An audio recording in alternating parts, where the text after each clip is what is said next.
पंथ ते पंजाब दे हालात जिद्दां दे पिछले 75 सालों दे विच बन गए आ, वो हुण किसे तो लुके छिपे नहीं। बहुत सारे साडे वीर, बहुत सारियां साडियां संस्थावां अजे भी इस भुलेखे च ने कि जिहड़ा सिस्टम चलदा पिया इहदे विचों ही असीं कुछ कढ लईए। तुसीं ये गल सोचो, ये गल मनो कि जे निकलना हुंदा ना इहदे विचों को ते 75-76 सालां च निकल आउणा। ये नहीं है भी इस सिस्टम चों सानूं कुछ मिलिया नहीं, मिलिया भी आ। मिलिया पता की आ? जलालत, बेइज्जती, शहादतां, बेइंसाफियां, इहो जिहियां चीज़ां जिन्नियां गिणदियां तुसीं गिण लो, ये सारा कुछ सानूं इस सिस्टम तो मिलिया, इहदों इलावा कुछ नहीं मिलिया। ते जे इन्हां कुछ अपनी झोली च पवा के अजे भी साडे सिखां दा जां साडे लोकां दा वहम आ कि इस सिस्टम चों सानूं कुछ मिल जाना आ, ते फिर सब तो वड्डा बेवकूफ कोई नहीं। मेरे तो पहले जिवें इत्थों भाई साहब बोल के गए, उन्होंने पिछले सारे किरदारां की गल की, अपने इतिहास की गल की भी सानूं पढ़ना चाहिए, पढ़ना भी चाहिए ते उहदे ते अमल भी करना चाहिए। ते ये एक यकीन है जां तुसीं इस गल नूं महसूस करोगे भी जिहड़े किरदारां की गल इत्थों होई आ, जिहड़े लोकां दी गल इत्थों होई है, जिहड़े शरीरां दी गल इत्थों करके गए ने, जिहड़ियां रूहां दी गल इत्थों करके गए ने, जे वो शरीरक रूप च अज साडे विच हुंदियां ना ते उन्हां ने हिक डाह के दिल्ली दे विरोध विच खलोना है। ते जिहड़े साडे लोक अजे भी इन्हां भुलेखिਆਂ च ने भी नहीं दिल्ली दे कोलों असीं कुछ ले लांगे, इन्हां दे नाल रल के चले आ, जब जिहड़े अजकल बहुत सारे सिख दे वेखे भाजपा दी झोली च सिद्धे सिद्धे पई जांदे आ, इन्हां तों अपनी झाक जिहड़ी सानूं छड्ड देनी चाहीदी। जिहड़ा ये मोर्चा लगा आ कि जिहड़े साडे 10 नौजवान डिब्रूगढ़ जेल दे विच बंद ने उन्हां नूं पंजाब लिआउण, ये मोर्चा उस लई बंदी ਸਿੰਘਾਂ ਦੀ रिहाई दे लई मोर्चा चंडीगढ़ लगा, अलग अलग थावां ते मोर्चे लगे ने। आ तुहाडे नाल ही एक होर पंडाल लगा आ, गुरु ग्रंथ साहिब जी दे जिहड़े 328 ਸਰੂਪ ਸੀ उन्हां नूं लैके इत्थे मोर्चा लगा। मतलब पंजाब दे हर कोने कोने दे उत्ते तुसीं वेखो भी सिख मोर्चिਆਂ ते ने। जे मोर्चे नहीं भी कहना ते घट्टो घट्ट इन्हां ते मान लो भी सड़कां ते असीं रोल नहीं डे ते इहो जी खुआरी चाहुंदे आ असीं कि असीं ये सोचिया सी भी इस मुल्क दे नाल रल के ते असीं ये कुछ करना है। ते जे इहो कुछ ही करना है ते फिर सोच के ते वेखो साडी काहदी आज़ादी है ते किहड़े असीं भुलेखिਆਂ दे विच पए।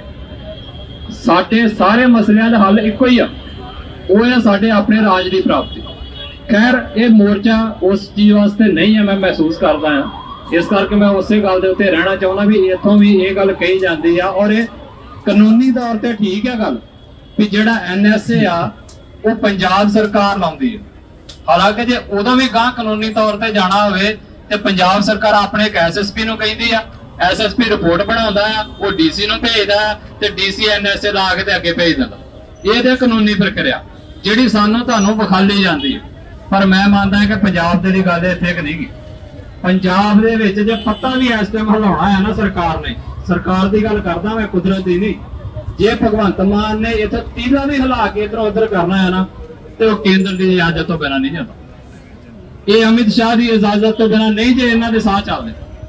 ये कानूनी प्रक्रिया ठीक है इवें चलदी है कि थल्ले SSP तो लैके DC दे भगवंत मान तक जाऊगा, पर मैं नाल दी नाल ये भी इहदे बड़ा इहदे बारे साफ है, जे भगवंत मान चाहे भी ना भी मैं अपने नौजवान पंजाब दे पंजाब लै आवां ते जे केंद्र ने संघी दे उत्ते अंगूठा रख लिया तो इन्हां दी हिम्मत नहीं आ भी गले दे विचों एक मासा जी आवाज कढ सके। ये सारी की सारी ताकत जिहड़ी पंजाब ने कंट्रोल करन दी है ना दिल्ली दे कोल रखी है, वो अनएलानिया है।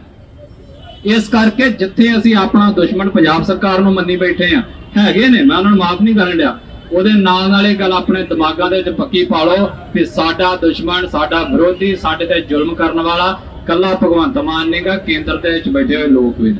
ਤੇ ਉਹਨਾਂ ਦੇ ਵਿੱਚ ਸਰਮੋਹਰ ਨਾਮ ਹੈ ਇਸ ਵਕਤ ਅਮਿਤ ਸ਼ਾਹ ਦਾ। ਤੇ ਜਿੱਥੇ ਅਸੀਂ ਭਗਵੰਤ ਮਾਨ ਨੂੰ ਕਹਿ ਰਹੇ ਹਾਂ, ਜਿੱਥੇ ਅਸੀਂ ਇੱਥੇ ਦੇ ਪ੍ਰਸ਼ਾਸਨ ਨੂੰ ਕਹਿ ਰਹੇ ਹਾਂ, ਉੱਥੇ ਮੈਨੂੰ ਲੱਗਦਾ ਕਿ ਸਾਡੀ ਅਪਰੋਚ, ਸਾਡੀ ਪਹੁੰਚ ਇੰਡੀਆ ਦੀ ਹੋਮ ਮਿਨਿਸਟਰੀ ਤੱਕ ਵੀ ਹੋਣੀ ਚਾਹੀਦੀ ਹੈ। ਇਹ ਵਕੀਲਾਂ ਦਾ ਵਿਸ਼ਾ, ਵਕੀਲ अपने नजरिए दे नाल, अपने पैंतड़े दे नाल इन्हां नौजवानों की, इन्हां परिवारों की आवाज़ केंद्र तक भी पहुँचाओ। सो हर बंदा ट्राई करे, हर बंदा कोशिश करे कि उत्थे तक आवाज़ जिहड़ी पहुँचे, क्योंकि आखिरी डिसीजन फिर मैं कह रहा जी वो तुहानूं ठीक है, जिहड़ी गल मैं 3-4 वारी कह दी लगेगा DC ने लेना, SSP ने लेना, पर आखिरी डिसीजन इन्हां नूं पंजाब लिआउण दा इंडिया की होम मिनिस्ट्री ने लेना है।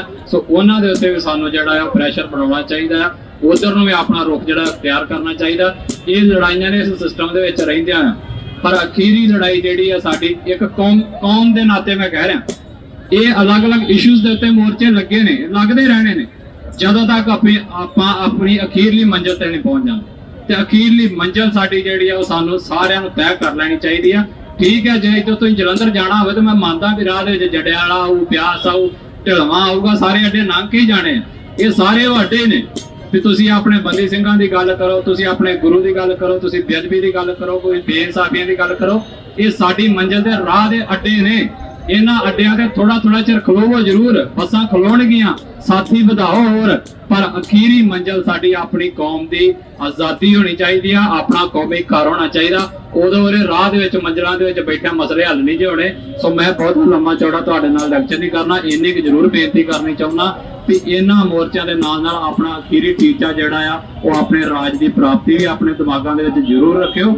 और जिहड़ा प्रैशर आ साडा वो पंजाब सरकार के नाल नाल केंद्र सरकार वाले भी जरूर जाना चाहिए। सो जिन्ने इत्थे परिवार बैठे ने सारिआं नूं मैं सिर झुकाउणा, साडियां मातावां नूं, साडियां भैणां नूं, बजुर्गां नूं, जिन्ने भी परिवार इत्थे बैठे ने सारिआं दी कुर्बानी एक बराबर है जी, कोई घट वध नहीं।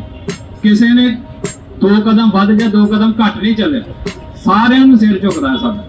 सो जिन्ने इत्थे बैठे ने मैं तुहानूं सारिआं नूं समर्थन दिंदा, तुहाडे अगे सिर झुकाउणा। और फिर एक बार अपील करदा अपनी कौम नूं कि अपना रस्ता, अपनी मंजिल एक बार तय जरूर करो, मतलब डिसाइड ते करो यार भी असीं करना की है। जेलां जां तां वो भी असीं नहीं कट्टण दे, शहादतां होण डईआं, इत्थे भी होण डईआं, विदेशां 'च भी होण डईआं, खज्जल खुआरी इत्थे भी आ, विदेशां दे विच भी साडी होण डई आ, बेइज्जती इत्थे भी हुंदी आ ते बेइज्जती साडी विदेशां दे विच भी करदे आ। जदों ये सारा कुछ असीं कर ही रहे हां ते हर साल साडियां